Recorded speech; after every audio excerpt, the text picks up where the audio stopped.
नमस्कार दोस्तों, डायरेक्ट वैदिक रेमेडीज चैनल में एक बार फिर से आपका स्वागत है। इस वीडियो में बात करेंगे शनि और केतु की युति जब कुंडली के विभिन्न 12 भावों में बनती है तो क्या फल मिलते हैं। शनि आदेश, कानून, अनुशासन, न्याय और रूढ़िवाद का प्रतीक है। वैदिक ज्योतिष में शनि न्याय के देवता हैं। दूसरी ओर केतु बिना सिर वाला छाया ग्रह है। केतु एकांत, अलगाव, कारावास, प्रतिबंध का प्रतीक है। ज्योतिष में यह एक दाता ग्रह है। शनि और केतु दोनों ही धीमे चलने वाले ग्रह हैं। एक साथ कुंडली में शनि और केतु साथ आ जाएं तो इसके परिणाम स्वरूप व्यक्ति में सांसारिक इच्छाओं और आध्यात्मिक जीवन के बीच चयन की उथल पुथल होती है। शनि ग्रह मेहनत, कैरियर, वृद्धि और इच्छा शक्ति का कारक है, जबकि केतु जातक को एकांत स्वीकार करने के लिए प्रेरित करता है। जब ये दो पूरी तरह से विपरीत ग्रह एक साथ आते हैं तो जातक को एक निरंतर भ्रम होता है। वे खुद को भौतिकवादी और आध्यात्मिक जीवन के बीच चयन करने में असमर्थ पाते हैं। हालांकि शनि और केतु की युति जातक में कुछ गुणों का प्रतिनिधित्व करती है। उदाहरण के लिए वे शनि की गुणवत्ता जैसे विवेकपूर्ण, जिम्मेदार, परिश्रमी आचरण को अपनाते हैं। शनि और केतु दोनों ही निराशा, पराक्रम, असंतोष, विलंब के दाता हैं। जब वे कुंडली में युति बनाते हैं तो वे जातक को जीवन में दर्दनाक अनुभव दे सकते हैं। अत्यधिक अंतर्मुखी व्यवहार, असंतोष, आत्म कारावास और भ्रम की स्थिति कुंडली में शनि और केतु के संयोजन के कुछ प्रमुख प्रभाव हैं। शनि और केतु युति प्रथम भाव में। शनि एक सख्त, गंभीर और न्यायिक प्रकृति का प्रतीक है, जबकि केतु एकांत और कारावास का प्रतिनिधित्व करता है। कुंडली का पहला या लगन भाव आपके भारी रूप, अहंकार, स्वभाव, आत्मविश्वास और आत्म अभिव्यक्ति को दर्शाता है। इस भाव में शनि और केतु की युति होने से व्यक्ति वैरागी का व्यक्तित्व धारण करता है। यह भाव आपकी ताकत की भावना, कमजोरी, बचपन, दृष्टिकोण, राय और विचारधारा पर भी शासन करता है। इस प्रकार जातक एक गंभीर प्रकृति का व्यक्ति होता है। वह एकांत पसंद करता है और अपने जीवन में दूसरों को शामिल करना पसंद नहीं करता है। इस भाव में शनि केतु युति व्यक्ति को एक बेहतर सोच प्रदान करती है। यथा जातक हर किसी की बेहतरी के लिए सोचता है और एक आध्यात्मिक जीवन पसंद करता है। ऐसे लोग आध्यात्मिक साधनाओं में शामिल हो सकते हैं। ऐसे जातक के बचपन में ज़्यादा खुशहाल यादें शामिल नहीं होती हैं। वे सीमाओं को बनाए रखते हैं और महत्वपूर्ण होने पर ही बातचीत करते हैं। पहला भाव सहन शक्ति, सम्मान, स्वास्थ्य और प्रसिद्धि का प्रतीक भी है। शनि की ऊर्जा से प्रेरित कड़ी मेहनत के बावजूद शनि और केतु के संयोजन से जातक प्रसिद्धि प्राप्त नहीं कर पाते हैं। उनके पास मन की शांति और सहन शक्ति नहीं होती है। शनि और केतु द्वितीय भाव में। कुंडली का दूसरा भाव संपत्ति का प्रतीक है। इसे धन भाव भी कहा जाता है। यह घर आपकी आय, संपत्ति, धन, मौद्रिक लाभ, वाहन और गैर भौतिक चीजों पर शासन करता है। इस प्रकार दो समान और धीमे ग्रह एक साथ जुड़ते हैं और दो अलग अलग प्रकृति का निर्माण करते हैं। नतीजन जातक को पैसा कमाने की गंभीरता नहीं होती है। वे कमाई करने और धन एकत्रित करने के उद्देश्य से नहीं जीते हैं। दूसरा घर संचार और बोलने के तरीके का भी प्रतीक है। इस भाव में शनि और केतु के साथ होने के कारण जातक मधुर वाणी नहीं रखता है। वे हमेशा कठोर शब्द बोलते हैं और दूसरे लोगों की भावनाओं को ठेस पहुंचाते हैं। इसलिए वे चाहे या नहीं, वे अपने जीवन में अकेले रहने के लिए मजबूर होते हैं। ऐसे जातक पैसे की बचत भी नहीं कर पाते। वे भविष्य की जरूरतों के लिए बचत करने में असमर्थ रहते हैं। वह भौतिक जीवन को छोड़ देना चाहते हैं, पर साथ ही उन्हें मोह माया छूट जाने का भी डर लगा रहता है। इस प्रकार वह हमेशा चिंतित रहते हैं। यह भाव व्यक्ति के दांतों, जीभ, आंखों, मुंह, नाक, हड्डियों, गर्दन का प्रतिनिधित्व करता है। दूसरे भाव में शनि और केतु की युति होने से आंखों की गंभीर समस्या होती है। शनि और केतु तृतीय भाव में। कुंडली का तीसरा भाव मानसिकता का प्रतिनिधित्व करता है। यह सीखने की अक्षमता, कौशल और कार्य की अक्षमताओं का स्वामित्व करता है। इसके अलावा यह आपकी आदतों, रुचियों, भाई बहनों, बुद्धि, संचार और संचार माध्यमों को नियंत्रित करता है। तीसरे भाव में शनि और केतु की युति जातकों को अपने भाई बहनों से संबंध में दूरी पैदा करने के लिए मजबूर करती है। इस प्रकार जातक अपने भाई बहनों से उचित दूरी पसंद करते हैं और उनके साथ प्यार भरा रिश्ता साझा नहीं करते हैं। यह भाव शक्ति और वीरता का प्रतिनिधित्व करता है। यहाँ केतु लोगों के सामने जातक को किसी भी प्रकार की ताकत का प्रक्षेपण करने की अनुमति नहीं देता है। वे जरूरत पड़ने पर आगे आकर दिक्कतों का सामना नहीं करना चाहते हैं। यह ग्रह स्थिति किसी भी साहसिक निर्णय लेने और कठिन विकल्प चुनने से जातक को रोकती है। वे अपनी समस्याओं का सामना नहीं करना चाहते हैं और समस्याओं से दूर भागते हैं। ऐसे लोगों में अपने जीवन के साथ कुछ बेहतर करने के लिए साहस की कमी होती है। शनि और केतु चतुर्थ भाव में। चौथा भाव आपकी संपत्ति, भूमि का प्रतीक है। यह भाव आपकी खुशी, आपकी माँ, रियल एस्टेट, वाहनों और घरेलू खुशियों के साथ आपके संबंधों पर नियंत्रण करता है। इसे बंधु भाव भी कहा जाता है। चौथे भाव में शनि और केतु का अर्थ है जीवन के कई महत्वपूर्ण पहलुओं का विध्वंस। उदाहरण के लिए यह जातक को घरेलू सुख, संपत्ति और धन में रुचि से दूर खींचता है। इस भाव में शनि और केतु की युति जातक को घरेलू जीवन को पूरी तरह से छोड़ने के लिए उत्तेजित करती है। वे भटकना और अकेले रहना चाहते हैं। वे किसी को भी अपने पास नहीं रहने देते। ऐसे ग्रह स्थिति वाले लोग अपनी माँ से भी दूर रहते हैं और पारिवारिक मामलों में भाग नहीं लेते हैं। कुंडली में इस तरह के संयोजन वाले लोग अपनी विरासत में मिली संपत्ति का भी ध्यान नहीं रखते। शनि और केतु पंचम भाव में युति। पांचवा भाव चंचलता, आनंद, खुशी का प्रतीक है। यह प्रभुत्व, प्रेम, रोमांस, सेक्स, आनंद, रचनात्मकता और बुद्धिमत्ता का स्वामित्व करता है। इस घर को पुत्र भाव भी कहा जाता है। लव लाइफ और आनंद से जुड़े सभी पहलू पांचवें भाव के दायरे में आते हैं। इस प्रकार पंचम भाव में शनि और केतु की युति बहुत ही नकारात्मक स्थिति है। यह भाव संतान का भी घोतक है। इस प्रकार इस स्थिति के कारण जातक को बच्चे के जन्म के संदर्भ में कठिनाइयों का सामना करना पड़ता है।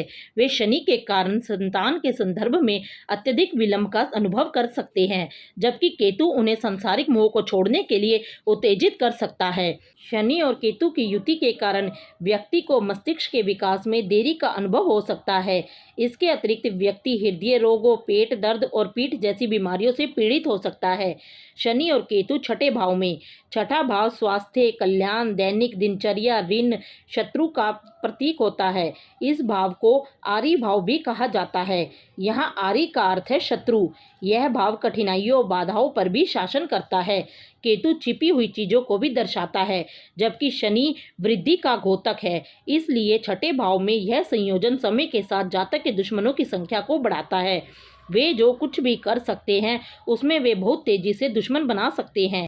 यह भाव बीमारी, दुर्घटना और चोटों, पेट के निचले हिस्से, आंत और ऑपरेशन का भी प्रभुत्व करता है। इस प्रकार यहाँ केतु के कारण जातक संबंधों में सीमा बना सकता है और बीमारियों के सामने आत्मसमर्पण कर सकता है। इस स्थिति के कारण जातक को भयानक दुर्घटनाओं, चोट और सर्जरी से पीड़ित होने की बहुत संभावना है। शनि और केतु की युति सप्तम भाव में। सभी प्रकार की पार्टनरशिप, साझेदारी का संबंध भी सातवें भाव के शासन के अंतर्गत आता है। यह वह भाव है जो आपके साथी के साथ आपके संबंधों और आपकी भावनाओं के प्रति उनके इरादों को परिभाषित करता है। यह आपके जुनून, शादी और अफेयर के बारे में भी बताता है। शनि एक धीमा ग्रह है, इसलिए कुंडली में यह शादी में देरी का प्रमुख कारण होता है। एक और धीमी गति वाले ग्रह केतु के साथ कुंडली में स्थित होने पर यह ग्रह स्थिति व्यक्ति के एक महत्वपूर्ण बाधा और शादी में देरी का कारण बन सकती है।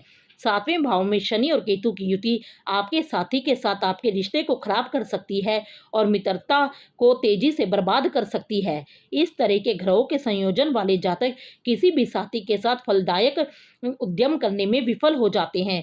वे चाहें या ना चाहें उन्हें अकेले ही चलना होगा।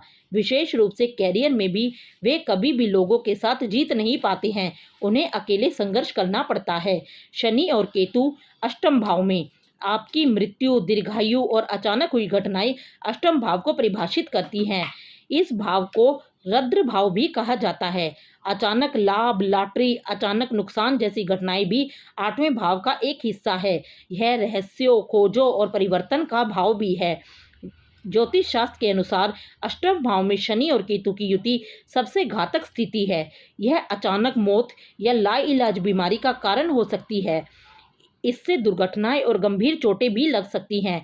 इस प्रकार यह स्वास्थ्य और जीवन काल के विषय में सबसे खराब स्थिति है।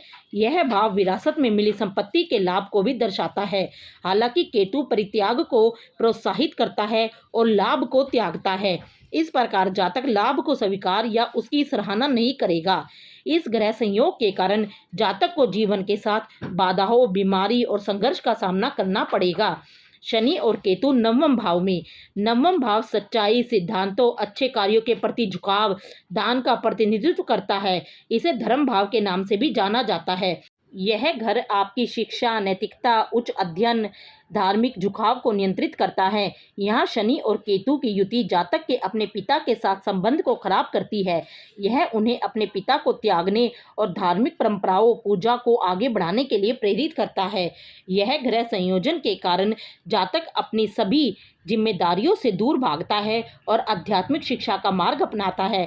ऐसा जातक धार्मिक गतिविधियों में ईमानदारी से शामिल होता है। इस ग्रह स्थिति के कारण जातक दान, अच्छे कामों, अन्य सेवा, सामाजिक सेवाओं और आध्यात्मिक प्रथाओं में गहरी रुचि रखता है। वे भौतिकवादी दुनिया के नियमों को नहीं समझते हैं। शनि और केतु दशम भाव में आपका कैरियर, पेशा, सफलता, असफलता सभी दशम भाव के अंतर्गत आते हैं। इस घर को कर्म भाव के नाम से भी जाना जाता है। यह आपकी प्रतिष्ठा, विजय, अधिकार, प्रतिष्ठा और व्यवसायिक क्षेत्र को नियंत्रित करता है। 10वें भाव में शनि और केतु की युति आपके कैरियर, घर की ऊर्जा और शक्ति को नष्ट कर देती है। जैसा कि ये दोनों बाधक और धीमी गति से चलने वाले ग्रह हैं, ये आपके रास्ते में कई प्रकार की बाधाएं पैदा करते हैं। इस तरह के संयोजन के साथ जातक कभी भी किसी भी तरह के व्यवसाय में सफल नहीं होता, वे चाहे वह अकेले हो या साझेदार। दूसरी ओर जातक खुद को एक विकल्प चुनने में असमर्थ पाते हैं। वे लगातार संघर्ष करते हैं, साथ ही उनमें एकाग्रता की कमी होती है। चाहे वे कितनी भी कोशिश कर लें, वे किसी भी चीज पर ध्यान केंद्रित नहीं कर सकते। इस प्रकार वे अपने जीवन के योग्य कुछ करने में विफल होते हैं। यहाँ शनि और केतु महादशा का निर्माण करते हैं, जो सफलता प्राप्त करने के लिए जातक को बाधित करता है। 10वें भाव में युति जातक के कैरियर को समाप्त कर देती है। शनि और केतु एकादश भाव में, एकादश भाव को लाभ भाव भी कहा जाता है। यह भाव लाभ, धन, आय, नाम, प्रसिद्धि, मौद्रिक लाभों को नियंत्रित करता है। यह आपके सामाजिक दायरे, मित्रों, शुभचिंतकों, बड़े भाई और परिचितों का भी प्रभुत्व करता है। इस भाव में शनि और केतु की युति आय के सभी स्रोतों को ध्वस्त कर देती है। यहाँ ये दोनों ग्रह धन की उत्पत्ति में पूर्ण सर्वनाश का कारण होते हैं। इसके साथ ही जातक को आय का एक उचित स्रोत प्राप्त करना और व्यवस्थित होना मुश्किल लगता है। धीरे धीरे धन की कमी से उनका जीवन कठिन होता जाता है। केतु एक ऐसा ग्रह है जो धन का त्याग करने के लिए प्रभावित करता है। जातक भौतिकवादी इच्छाओं को त्याग देता है, वह धीरे धीरे सांसारिक इच्छाओं से दूर हो जाता है। यहाँ तक कि अगर उनके पास परिवार है तो वे सब कुछ पीछे छोड़ देते हैं। शनि और केतु 12वें भाव में, 12वां भाव अंत का प्रतीक है। यह राशि चक्र के अंतिम राशि के साथ मेल खाता है, इसलिए यह भाव सांसारिक यात्रा के अंत और आध्यात्मिक यात्रा की शुरुआत का प्रतिनिधित्व करता है। यह भाव नींद, कारावास, हानि और अलगाव को भी दर्शाता है। इसलिए यहाँ शनि और केतु दोस्तों और परिवार से जातक के अलग होने की संभावना बढ़ाते हैं। उन्हें बड़ा नुकसान उठाना पड़ सकता है। 12वें भाव में खर्च को बढ़ा देता है। जातक के लिए अपने बजट का प्रबंधन करना और अपने मौद्रिक प्रवाह को संतुलित करना मुश्किल हो सकता है। धीरे धीरे जातक की वित्तीय समस्याएं उनके जीवन का सबसे महत्वपूर्ण विषय बन जाती है। दोस्तों, शनि केतु युति के 12 भाव में होने पर ये जो फल हमने आपको बताए हैं, इन फलों में अन्य ग्रहों के प्रभाव से बदलाव होना संभव है। ऐसी ही अच्छी जानकारी के लिए आप हमारे चैनल को सब्सक्राइब कर लीजिए।